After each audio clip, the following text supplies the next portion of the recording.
All right. Hello and welcome. Thank you for joining us this evening. My name is Crystal Collins, and I am the CreativeWorks Program Manager at Joe's Movement Emporium.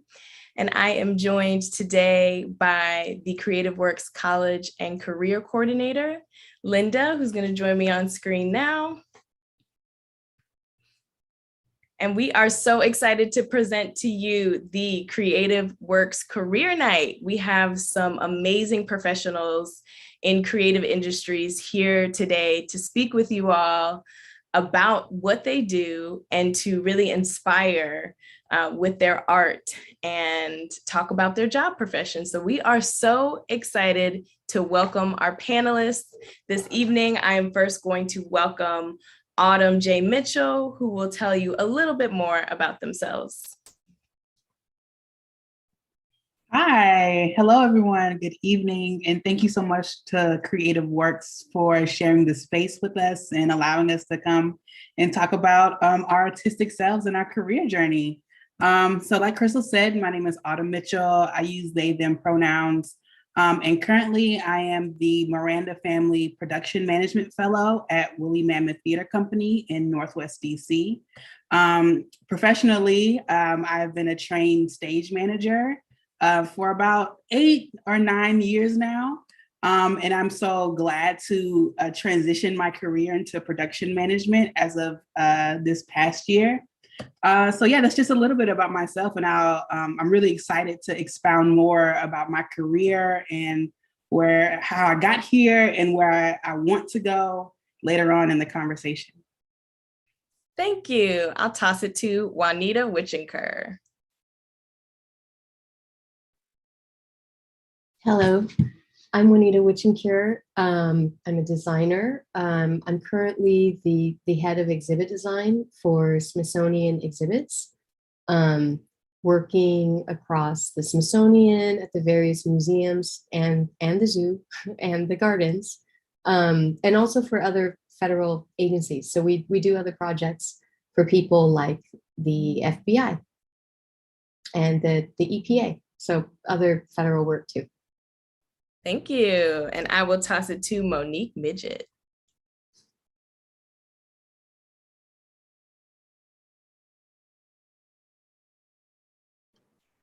Hello, my name is Monique Midget, and I am currently the Associate Artistic Director for Theater Under the Stars in Houston, Texas. I know I'm coming from a little farther away. I actually just moved here in May of this year, but I'm from the Washington, D.C. area, so that's my connection to everyone there, and I'm so happy to be here. I guess just a little bit about what an associate artistic director does. I'm involved in casting and season planning and finding new works for our theater and our organization. But I look forward to answering any questions that you might have about this or the journey I took to get here. Thank you. And next up, we have Anastasia Johnson. Hello, everyone. My name is Anastasia Johnson. Many people call me Anna. I go by either one. But yeah, I am more focused on dance education. I have a lot of background in that. I currently work as a public school dance teacher in Anne Arundel County and also an after school program manager at Dance Plays. Alongside that, I do a lot of freelance work, whether that be being a teaching artist, going from school to school, or doing private studios. As well as running my own company, AJ Collab. So I definitely do a lot of freelance work when it comes to creation as well, outside of education. Thank you. Thank you. Yeah, thank you, Anna. And joining us next is DeAndre Lead.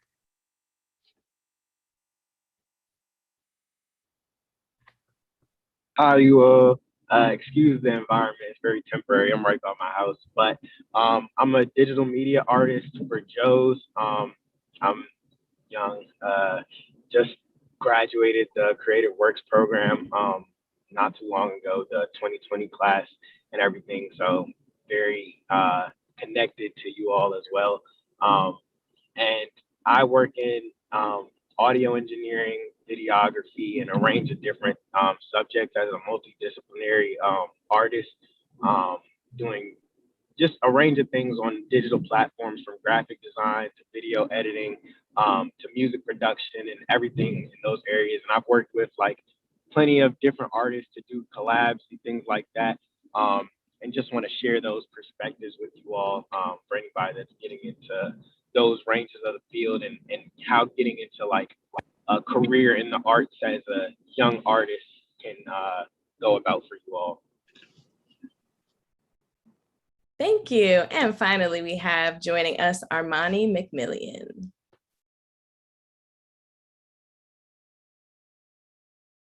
Still muted. That'll probably happen quite a few times if I'm being honest with you all.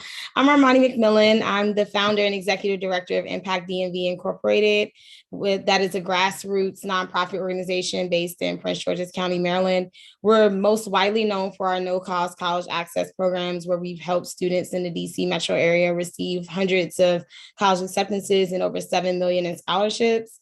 Additionally, I work as a director of talent acquisition at Employ Prince George's, where we do workforce development, which allows us to help youth and adults all across the Prince George's County area find employment and businesses to secure talent. I'm really just here today to give back in the best way that I can. I'll echo just thanks to CreativeWorks for having me yet again.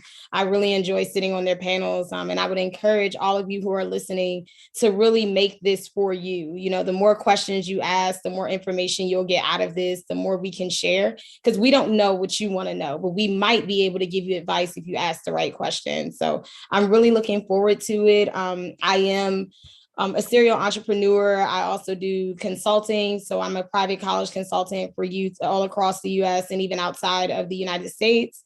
So if you all have any questions about entrepreneurship or creatively doing events and things like that, I'm definitely here. And I hope you all enjoyed the panel today.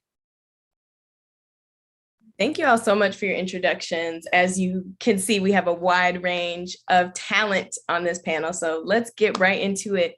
And my first two questions, I'm going to ask to one half of the panel, and then my second question I'll ask to the second half. So for my friends Autumn, Juanita, and Monique, I really want to know a little bit about what led you to where you are now. What are some key points or some touchstones in your career path that have led you to the success that you have now? Yeah, so I'll start off. I started off in theater as a poet / writer in my middle school, high school, maybe. And then from there, I joined a nonprofit organization for at-risk youth that's centered around arts and technology. And then inside of that program, I blossomed into a playwright, I blossomed into an actress, and I blossomed into like an IT tech wizard at some point in my life, which was really great. And then from there, I got connected with a mentor who connected me with a college, Alabama State University. They have a summer camp program, performing arts camp. And inside of that camp, I basically, showed my true colors and performed for the dean, performed for the chair of the department, and I earned myself a full ride scholarship to go to school. When I was there, I was an actor at one point, and then I transitioned into technical theater. So I spent a lot of my time backstage on crews, in the costume shop, on the wardrobe crew, working in the scene shop and working with the electrics department, helping mount these shows on the technical side. So I think my sophomore year, I got approached by our production manager. He asked me if I wanted to be the stage manager for The Color Purple. And then I knew I couldn't sing. I knew I couldn't act. I'm not, really dance for real. So I was like, all right, let me give stage management a try. And honestly, that was the best decision I've made in my life so far. I knew nothing about stage management, but a lot of things about the job came so natural to me. Nurturing, taking care of people, organization skills, a detailed eye for the entire production, and a love for the people and for the cast who were my peers. So from there, I got a scholarship. I got an internship at Disney World. I was an entertainment technician. And then that solidified my goal of like, I think I actually want to do stage management. I think I could actually work in technical theater and make a career out of it, because I was surrounded by people who were doing it every single day and making a lot of money. And then also like enjoying themselves, and they have a life. So after that, I started freelancing in Virginia. I started freelancing in Alabama a little bit more as a freelance stage manager. And then after that, I got accepted into my MFA program at the University of Illinois in Urbana-Champaign to study stage management on the master's level. And then from there, like my career just pretty much skyrocketed. I networked until I got to the position I am now here in Washington, D.C. as the production management fellow at Woolly Mammoth Theater Company. And in tandem, it relates to stage management. So on a micro level, stage management just focuses on the cast. And on the production management level, on a macro level, it focuses on designers, contracting, budgeting, tracking expenses, and of course, recruiting and hiring crew members and things of that sort. So that's just a brief timeline of how I got here where I am now.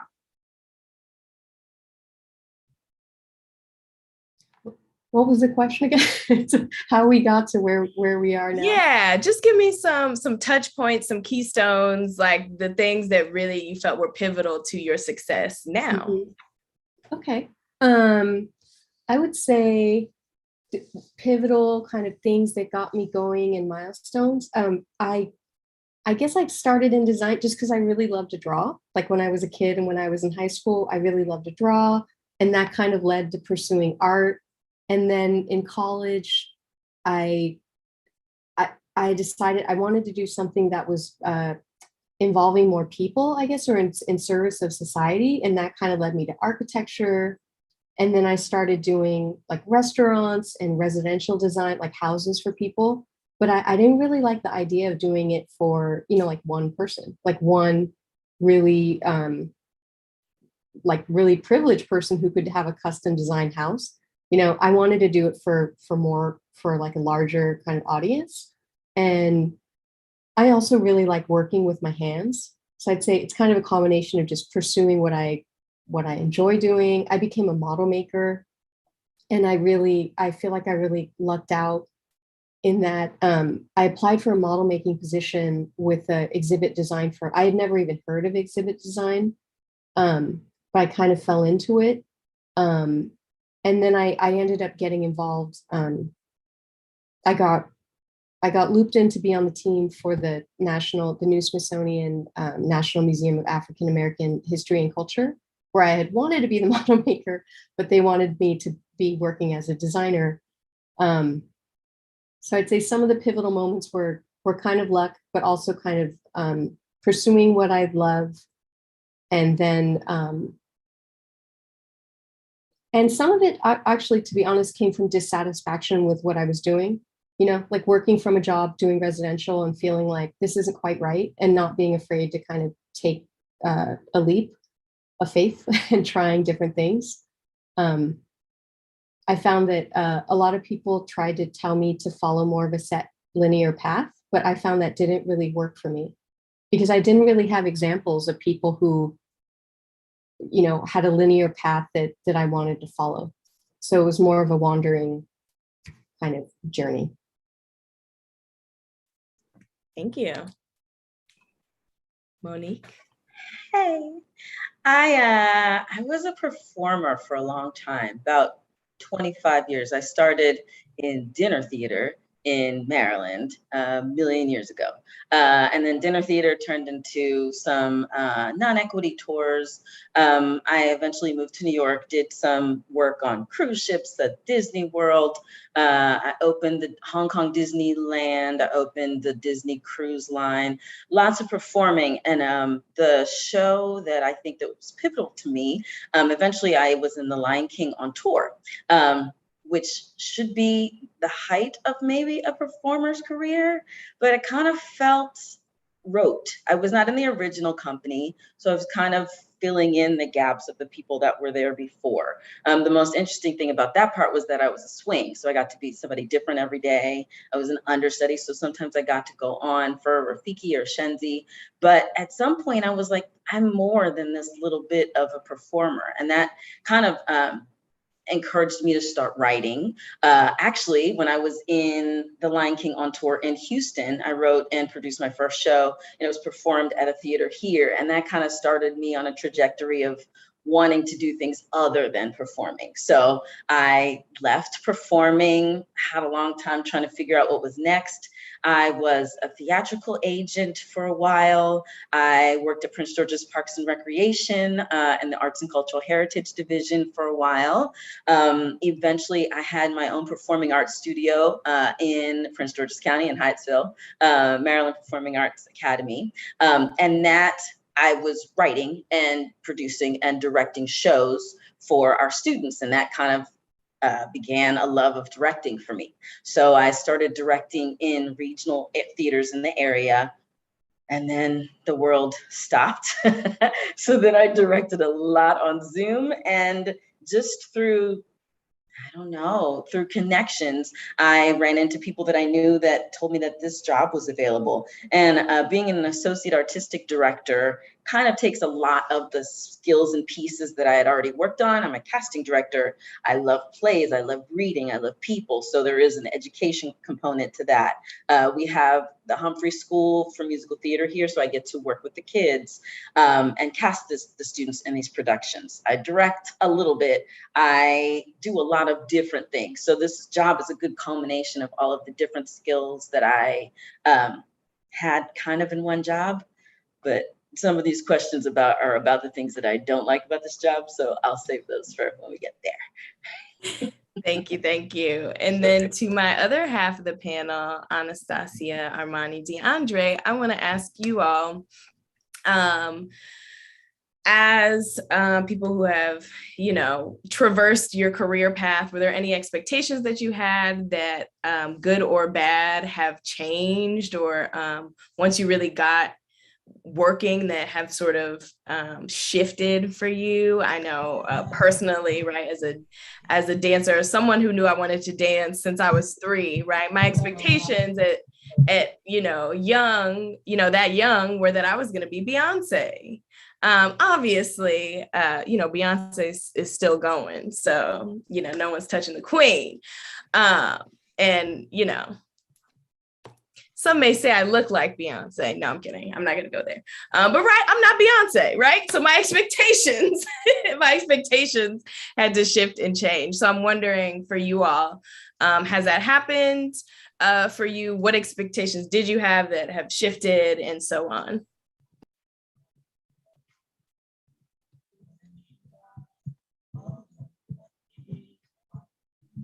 I guess I'll just jump out there and say, always have a plan B.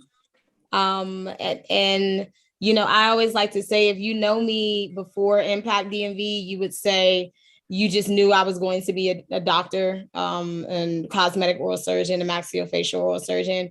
If you know me since Impact DMV, you would swear entrepreneurship was like my passion. You would swear that this is always what I wanted to do. But no, I wanted to be a dentist since I was 3 years old. And it was out of my control. I just didn't have the support. I didn't come from a lot of money, and just support, like getting through school.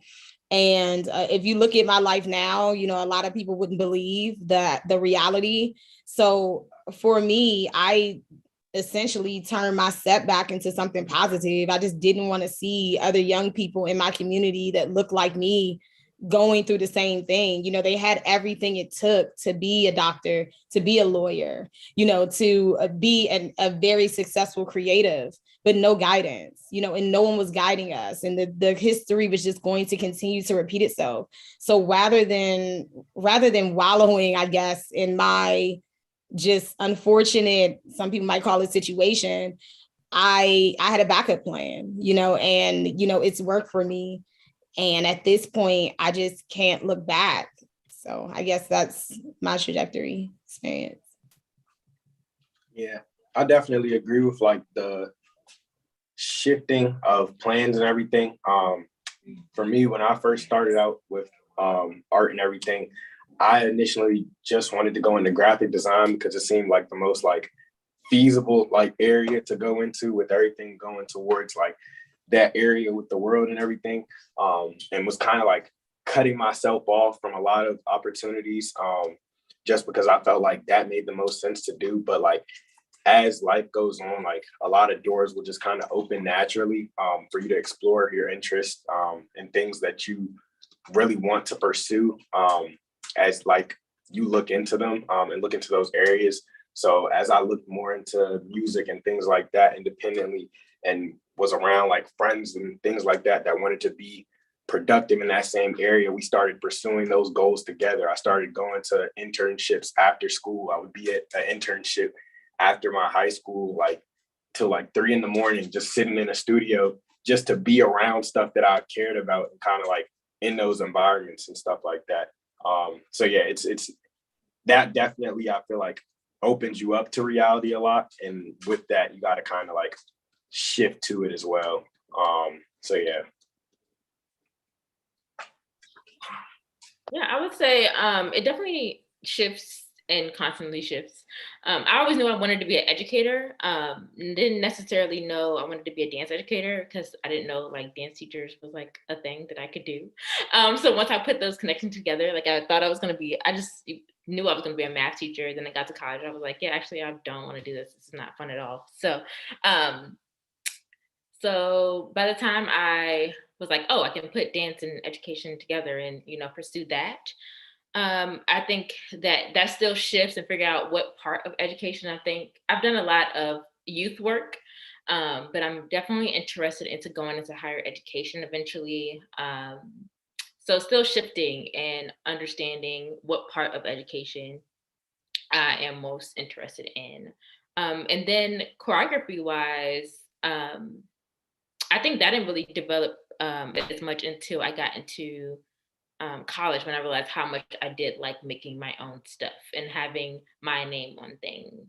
Because I did a couple of like projects and stuff like that in my, because I went to performing arts high school. So we did some stuff like that in high school as well. But definitely in college, I fell in love with like creating my own things. So that part shifted later on in my life. I didn't always know I wanted to be a choreographer. So yeah, constantly shifting. Thank you all. I would love to open this question up to anyone to really talk about how to have healthy work-life balance, especially as artists and entrepreneurs. Historically, a lot of artists and arts administrative positions have been overworked and underpaid, and especially as entrepreneurs, how to have that work-life balance. So I would love to hear from any of you about how you maintain healthy work boundaries. Is that a thing? No, I'm just kidding. Still working on it. I'm working right now. On this panel, like this is work, this is marketing, this is free advertisement, this is, awareness, this is giving back, like this. It's, I don't know. I like to say, for me, I think it's being selective. In the beginning, I'll be honest with you guys, you got to seize every opportunity. Like when people are new at this and they say like they're really selective and they have to get paid and all this stuff like that, that mindset is the easiest thing to hold you back. In the beginning, I took every opportunity. Like if we could have a table at any event, I was there. The career I have now, I essentially got my job because I met the CEO presenting at like a senior night in a community center. And I'll be honest, when I got there, I was like, we don't even help older people. Why am I here? What am I doing? And now I run an entire department for his nonprofit. Like when I look back, like 3.5 years later. So I think in the beginning, try everything, seize everything, like don't limit yourself. But for those of you, because I know the age, it's a pretty broad age range, when you get to the point where your career is taking off, you know, and then you have to start weighing your personal life, your professional life, you don't want to get burnt out. At some point, you do have to be more selective. Because even if you feel okay, I'll personally tell you guys, a lot of my grind and hustle took a negative toll on my health. And if I could go back, you know, I think that we glorify the grind, right? But if you're still grinding just as hard, like 3 years after you start, are you really making progress? You know, so and those are some of the things that I think you all have to think about when it comes to that balance. And I'll just end by saying personally, if you're religious, keep your higher power first. You know, business, career, it should never come in front of the family, your friends, people that you love. Business is great, entrepreneurship is great, the money is great, but it cannot hug you back. You know, it cannot make you feel better when you're going through things. So just always keep that in mind. And your day ones should remain your day ones. Like, don't switch up. Remember who you are. I really want to coincide with what Armani said. Start with what is important for you just as a person. So it's like me personally, like I know like I need a full 8 hours of sleep. So that's like a clear boundary. So it's like, no, like I'm not gonna work past a certain time if I've been working all day. And then also, Armani, you really hit it on the head. Like when I was younger, I was saying yes to everything in college. I was saying, yes, I'll stage manage this show after this show after this show. And that promoted to burnout because I wasn't prioritizing the things that kept me going or the things that I would have fun doing. So creating a healthy work-life balance is just having those strict personal boundaries for your own life first, and start with the things that you need to do to survive, to operate as a human, like eating, sleeping, bathing, you know, going for a walk, like prioritizing those things. And then also, really to quote Armani, you really hit it on the head. Like, once you get to a certain point in your career, like you don't have to hustle as hard, and you like, it'll get to a point where you're not applying for jobs left and right, but the jobs are coming to you. So you are in a position to say, actually, no, I can't put that on my plate right now, but I do know someone else. And that someone else comes from you grinding and networking and making those different connections. So I would definitely say knowing what you need for yourself in order to operate as your full self at 100%. So start there. Totally agree. I would also add not just setting the boundaries, but communicating those boundaries to people who you collaborate with. You know, like I have people who I work with. I know if I email them after 6 p.m., like they're not going to respond. And it's good. And I actually learned from them. You know, they're not going to respond at midnight. They don't do that, but they're back online the next morning, and that's fine. Yeah, thank you. And I'll just jump in with a question that I feel like is related from one of our youth, which is what habits or practices help you to preserve and or protect your energy, your creative energy, your energy as a human? What are some practices that you do that really protect that? I think one of the major factors is like, to kind of touch off again what Armani was saying and everything, like one of the foundational points has to be like really loving what you do to an extent, and kind of like being able to remind yourself like repeatedly what it's all for. Like if I can sit down and I can say, okay, like I love making music, I love making art, I love like the end goal, or not even the end goal, I love the journey. Like I love like going along with it, then I appreciate every step as I go forward a lot more. And I like can kind of turn my work into its own incentive to an extent. And definitely like hitting off of like little atomic habits and knowing my certain boundaries for like how I can like feel better about myself definitely help out with that. So it's very like niche, I'd say. Like you have to know yourself very well to be able to like help yourself in that way. You have to know like if you need those 8 hours of sleep, if you need like space away from people, things like that. So learn about yourself first and foremost before you like try and like force any work through the door. And I want to tag along on that of saying sometimes people get burnt out from their own art just because all of their, like if I say within my dance life, everything with my dance life is attached to work. No, I loved dance before I became a dance educator. So what parts about dance did I enjoy doing beforehand? If I wanted to go see a show just for pure enjoyment, if I want to take a class for pure enjoyment, are you still doing those things that help you still love your art? Outside of you teaching, outside of you, you know, putting work on other people putting work on you. What are you doing to still enjoy the art that you love so that you can have that connection with it? Because you can get kind of a bitter connection with your own art if you're only connected to your work life, again, with that personal balance. Like you have to have that boundary of like, oh no, I'm solely doing this for pure joy and not doing this because I want to network, I want to do this. I'm doing this because I want to have fun in this moment. So you have to have that, you still have to keep that connection with your art so that you won't burn out. Because somebody said that about like, how do you not burn out? Still enjoy the fun. And I just want to say, when it comes to like your creative being a business, right? That's when everything changes, because then you have who you are as a creative, and then you have that person with business. For me, I'm able to protect like my creative energy and just my energy, period, because Armani Mcmillan and then like Monty, like the people in my personal life, they get two different people. I mean, I tell my friends, Armani Mcmillan gets on my nerves sometimes. Like she is so serious and just all about business. And I think when I'm able to decompress around people where I know it's a safe space, you know, where I'm able to talk to my friends and my loved ones about ideas I have, and I know it's a safe space, you know, and they also support my creative energy, because some creatives are different and they don't tell anyone anything. But I think we all need people to live on, to lean on. And I think that if you have the right people in your corner to lean on, then they'll kind of vibe with your energy, because energy is transferable. So just make sure that you're getting the energy that you need in order to put out the positive energy that you want to put forth into the world.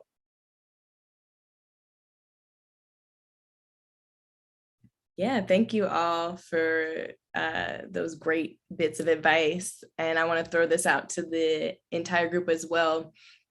Can you name one challenge that you feel is commonly faced in your field, and how did you overcome that challenge?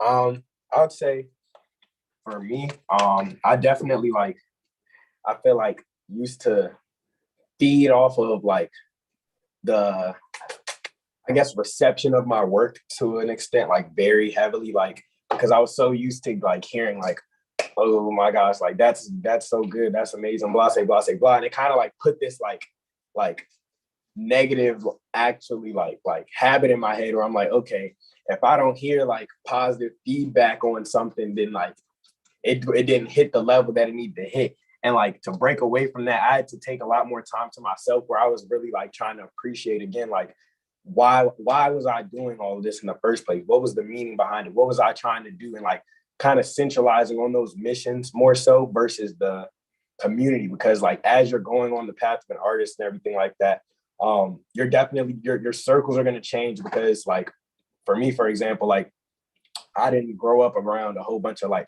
artists and stuff like that. And so everybody has like all these different interests and everything. And obviously if people have different interests, we're not going to like gravitate to things the same way. We're not going to want to be all going to like galleries and stuff like that and talking to all these people. But for me, that was stuff that like really made me excited. So I had to like learn about myself again and kind of like understand that no matter what, like my mission was way more important than like the feedback that I got from whatever I was producing. Yeah, and I'll just jump in quickly to say that, yeah, as an artist, feedback can be very hard, especially if it's something that you personally made, because it's not only work for you, but it's also personal a little bit. And it's the lines get a little blurry in art, a lot blurry. So I think everything you all said about keeping those boundaries is really, really important, because it can sometimes feel personal when you're getting feedback on a specific piece of art that you have created. But to keep that in your brain, that it's not, most of the times it's not personal. So yeah, I would love to know from anyone else, what challenges did you face and how did you overcome them in your field?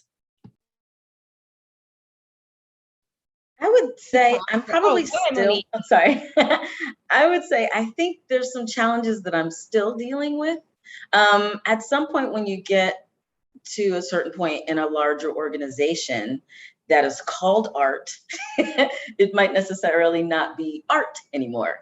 And so in a large nonprofit theater organization, my title is Associate Artistic Director. But a lot of the decisions that we make in our theater are not based in art. They are based in how many tickets can we sell? How do we pay this rent?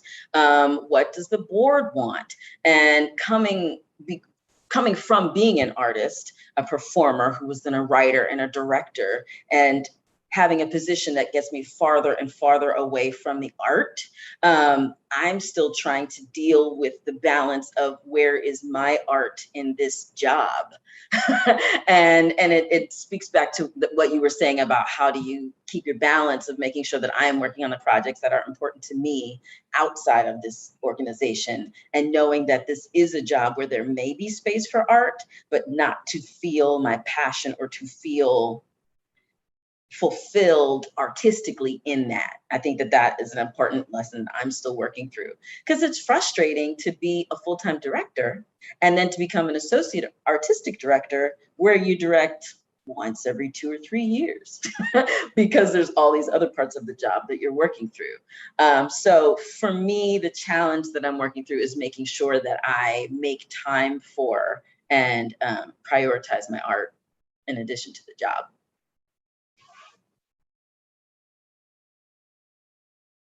I can relate to that. Just the going into this for your love of, basically for being an artist, and then at some point finding that, like right now I'm a manager. I'm a manager of people. I'm a manager of projects. It's not quite the same, and the people who I manage are doing more of the actual design work, like with their hands. I get to do a little bit, but it's not the same as what I had originally envisioned. I like to think I still do get to be creative, but it's not quite in the form that I expected. But one challenge I wanted to bring up that is really real, and it's been throughout my career, is just the financial challenge of like making that leap of supporting myself doing something creative. And I'll be honest, in the beginning, I didn't know that I could. I hoped that I could, but it's been a long kind of journey in that. And in the beginning, I did it through what some other people have brought up through hustling and doing like 8 different things at the same time. I worked 4 days a week at an architecture firm, and then I worked 7 days a week for my own business, and I would work till like 6:30, and then I would have dinner and then start my second workday. And it wasn't easy, but I'd like to think it worked out in the end. Yeah. Ongoing. And just to give you all more of because I'm a pretty transparent person, so to touch on Juanita's point, I went 6 years not paying myself for Impact DMV, and heavy on the 6 years. We're talking about August 2021, so we're talking about the August that was like 4 months ago, or however many months ago that was. So yeah, the financial piece can definitely be a struggle, but bet on yourself, invest in yourself, invest in the business. Like, I can't speak for everyone else on the panel, but it paid off in the end tenfold, so stay the course, but it's hard.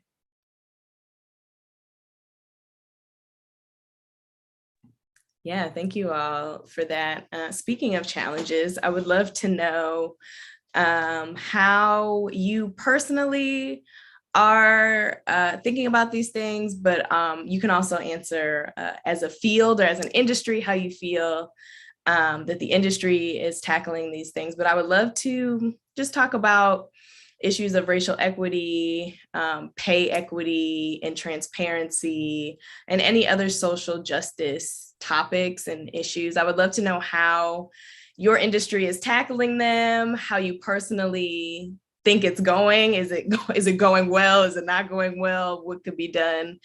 And also on a personal level, how are those things impacting your work?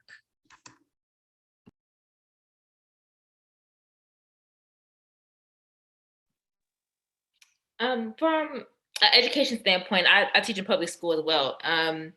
Similar to how we were saying, how some people's titles don't attach to the art that they necessarily started with. In the public school, you basically have, the people that really makes the decisions are like the school board and things like that, and superintendent and things like that. But those are people that haven't taught in a classroom in years. So it's like we have these people telling us what to do in our classrooms, but they're so out of tune about what is actually happening in the classroom. So that disconnect happens quite often.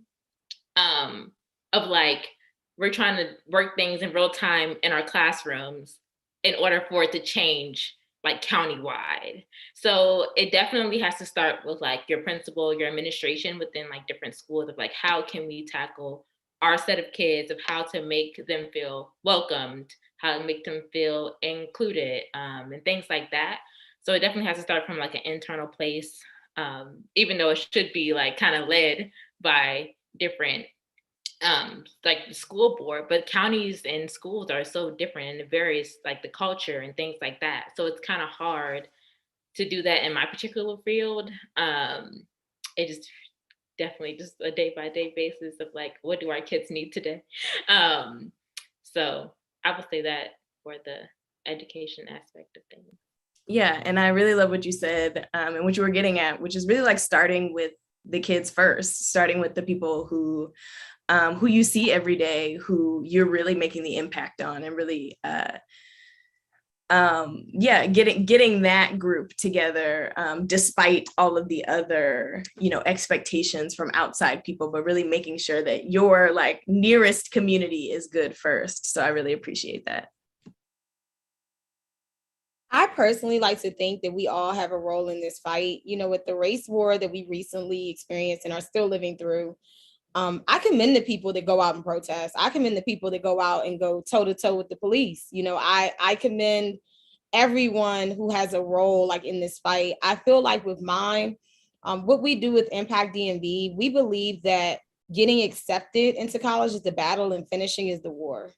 So the work that we do ensures that our students not just get accepted, but they can finish, which changes lives. It changes the trajectory of their families, because a lot of them are the first in their families, to go to college, let alone receive adequate scholarship funding to actually finish college, and feel like they can go to pre-professional schools. Like now, some of our students, one of them, we're helping them with law school applications. Another one is on a path to be a detective, in the police department. So I think that when it comes to racial equity, because there are so many problems, there are so many issues, right? I mean, like if you want to get technical on the business side, as a nonprofit, it's harder to get grants when you're a Black-owned nonprofit for several reasons. It's harder to get grants and funding and backing when you're a Black or minority entrepreneur. So, and then if you're a woman, it's 10 times harder, of any race. So let alone if you're a minority woman. So for me, I think it's about trying to see what you can do in your personal and professional life to just shift the mold. When you get to the point where you can hire staff, do you want staff that looks like you? Are you going to look out for your people when it's time to get interns and things like that? Are you mindful? Our entire board is Black. And when people say my board isn't diverse, I disagree. We're diverse in other ways, but I want my board to look like the students and the young people that I'm helping. That means a lot to me, because a lot of other nonprofit organizations, they have boards that are all white. Why can't my board be all Black?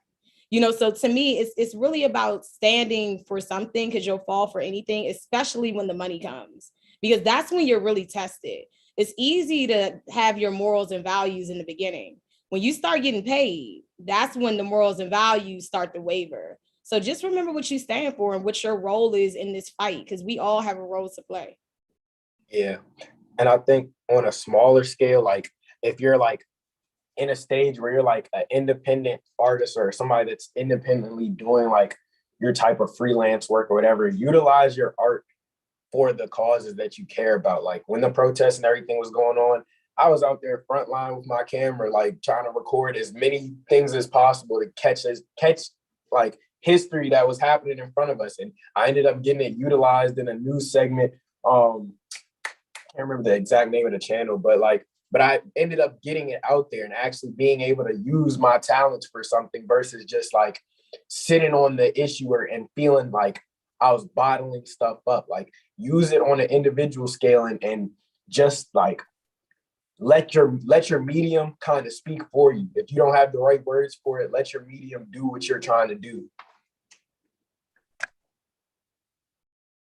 And as a larger scale, me moving to Houston from DC, I'm like, what are they doing here? Texas is a whole different world. It's so red. But being in charge of casting in this organization, I am making sure that we have the most diverse casts that they can have in Houston and in the area as possible. I'm making sure that I see every local person to make sure that they should be on the stage. I mean, to bring them to the stage, because Tex, I guess, is kind of seen, I would compare it to like a Kennedy Center, where they have self-produced work, but also bring work in. And a lot of the shows for a long time here were all not diverse casts at all. So I'm doing what I can, and I'm trying to make sure that the community feels like this is their theater as well.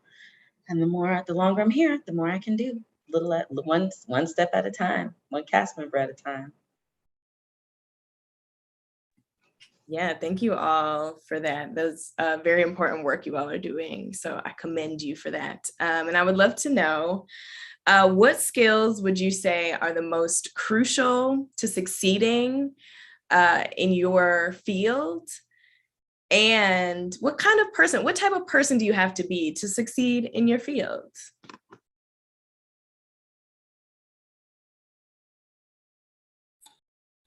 I would definitely say, hold on, wait, what was the question again? The first part. Yes, the first part is, so what skills would you say are most crucial to succeeding, and what kind of person do you have to be, personality-wise, that you feel would really succeed in that field? Absolutely. Definitely networking, knowing how to market yourself and talk about yourself, like in the sense of the third person, like basically it's no room for imposter syndrome or lack of confidence. Really just upping yourself and knowing how to talk about yourself to other people and people who have the access. So you're knowing how to talk to gatekeepers, and then also knowing how to talk to people who are doing the hiring and being able to analyze what an organization is looking for in a candidate or what they lack. So for example, as a stage manager, they're looking for someone who has people skills. They know how to talk to people. And not only that, they know how to anticipate the needs of artists. So that would mean knowing about a creative process from a designer standpoint, and knowing about the creative process from an actor standpoint, musician standpoint, director standpoint, or even a producer standpoint. So being able to anticipate and get ahead of that is probably one of the best things I've been able to do for my career as a stage manager. And that led me to where I am as a production manager, is anticipating those needs. And then also a sense of humor.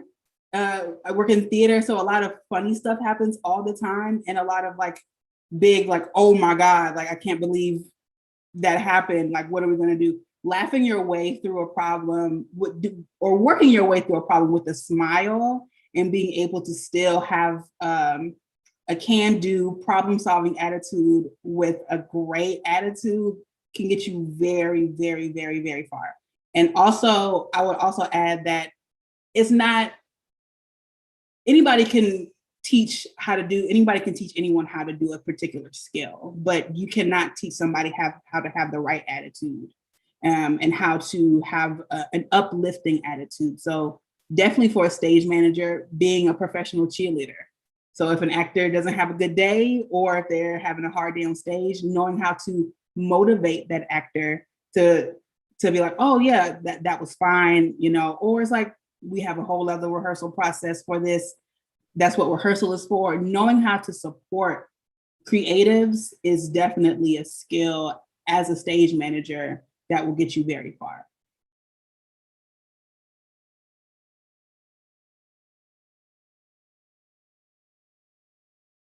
As an entrepreneur, hard work is probably and it sounds cheesy, but I would say hard work, because with a lot of us, right, especially the youth on this panel, so like we come from a lot of the same backgrounds, and for people who are listening, you know, a lot of minority youth in this country have the same story. We start behind, you know, because everything's designed for us to start behind, from the school systems we attend.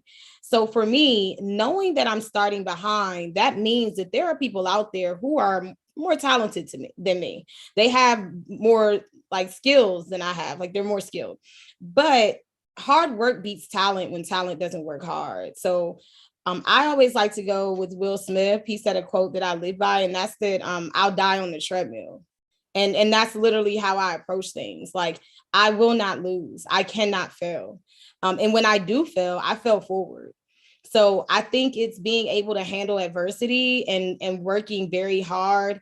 Being a lifetime learner is so important. Like, never feel like you've learned so much where you don't have anything else to learn, because then you've hit a ceiling, you know, and what great, you know, what fun is that? Like, you should always be on an incline, no matter where you're at in your career. I mean, look at the actors, the actresses, the producers, the directors, the writers who don't get awards until they're in their 50s, you know, who don't really get the recognition they deserve until they're in their 60s, you know, so just keep going. It's always something else that you can do and accomplish. And be strategic, take constructive criticism, even as a creative. If everyone is telling you it's a bad idea and it's not working, maybe try a different way to approach that goal. Like, it doesn't mean that you can't obtain that goal, but maybe you're not doing it the right way. You know, if everyone's telling you the same thing, can they really be lying?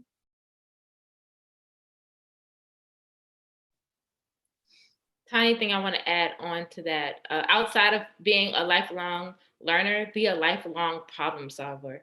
You're always going to be, the arts is always going to be underfunded. The arts is always going to be this, is always going to be that. We're just not in the space yet that everybody can have those resources. So you have to figure out how to get to where you want to be. So problem solving is such a like life-changing skill to have, and that you need to have within the arts. So definitely, when people say no, be like, okay, but is it really a no? Because I feel like I can do this and do that and do this and do that, and then make it a yes on my own. So like, you have to be able to have that skill to do that and to maneuver around those no's and make it a yes yourself.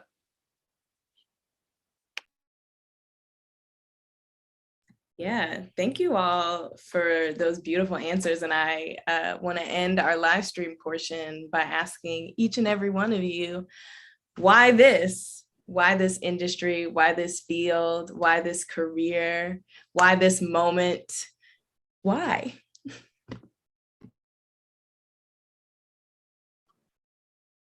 I think I would say, for me, the thing I love about theater in general is that you can always reinvent yourself.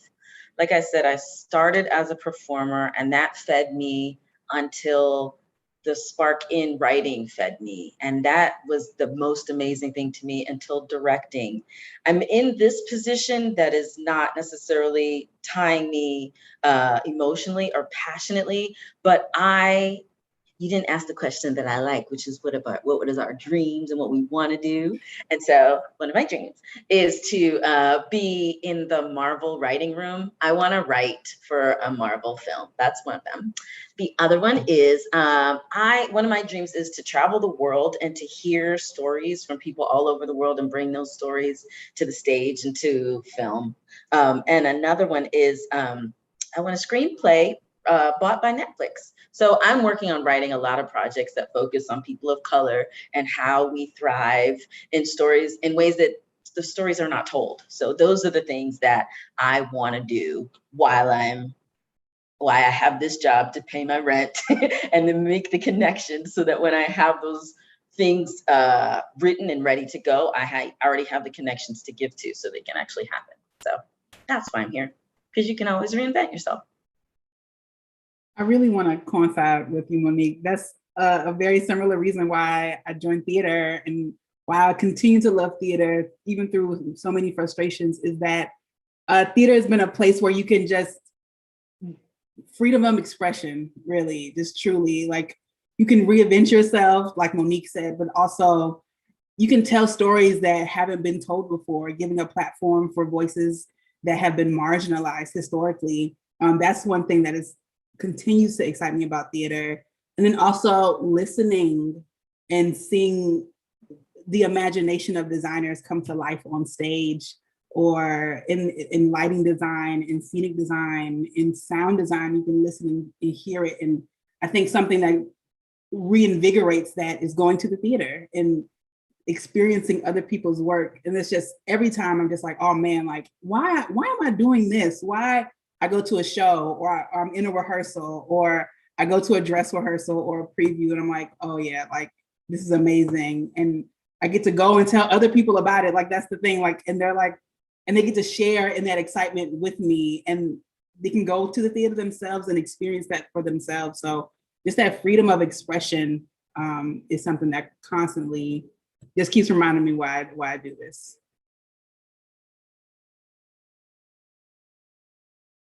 So I would say I do entrepreneurship because the possibilities are endless.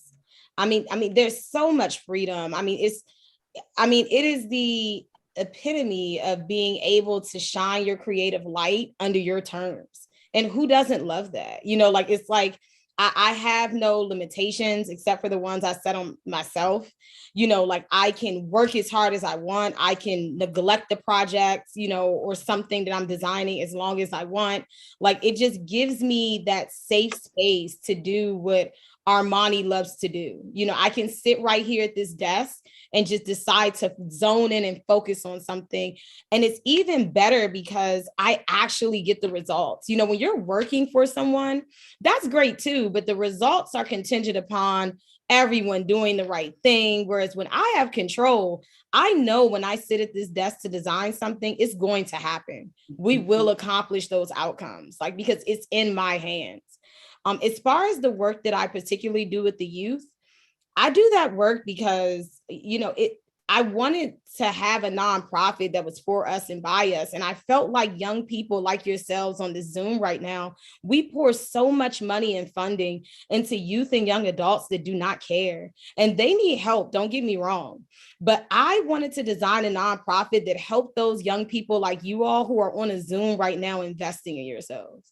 You know, I wanted a nonprofit that helped kids get into college, that worked hard in high school, that deserved to go to college, you know, that were neglected because the school system is overwhelmed trying to deal with bad kids who don't even want to be there. You know, so for me, it was trying to solve a problem that I felt like no one else was going to solve. And I can honestly say, I need the youth that I serve more than they need me. I mean, I'm a better person. You can learn from anyone. And the youth and young adults that I work with, that I network with, they change me for the better every day, you know, and I'm a greater person for it.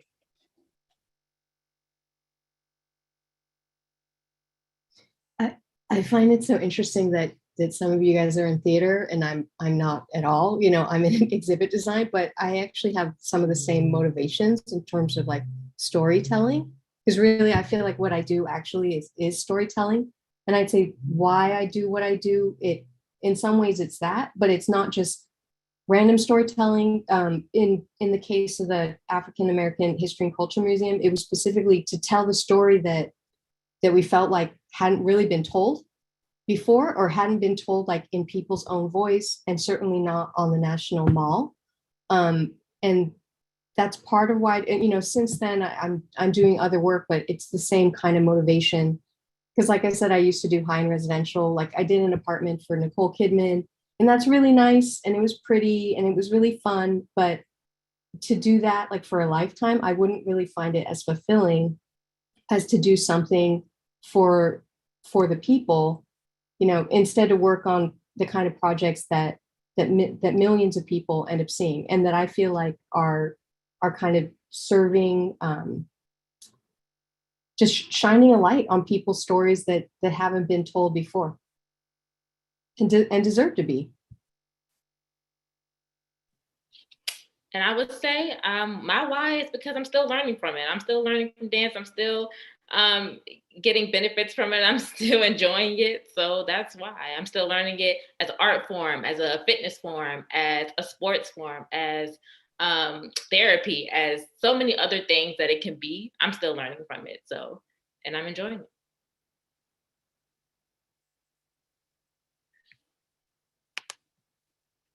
Well, that was amazing. And it was so great to hear everyone's inspirations. I want to say thank you to everyone watching this live stream. It's been really great to talk to these panelists. Everyone on this Zoom call, hang tight. We are not done. We have a little bit more to go. But to everyone viewing this evening, I want to say thank you so much. Thank you to our amazing panelists who had some great insights. And we hope that you can continue to join us at Joe's Movement Emporium for other programming. If you are interested in the CreativeWorks program and you are aged 17 to 24, please visit our website so that you can get more information about our program. And thank you so much. Again, if you're on this Zoom,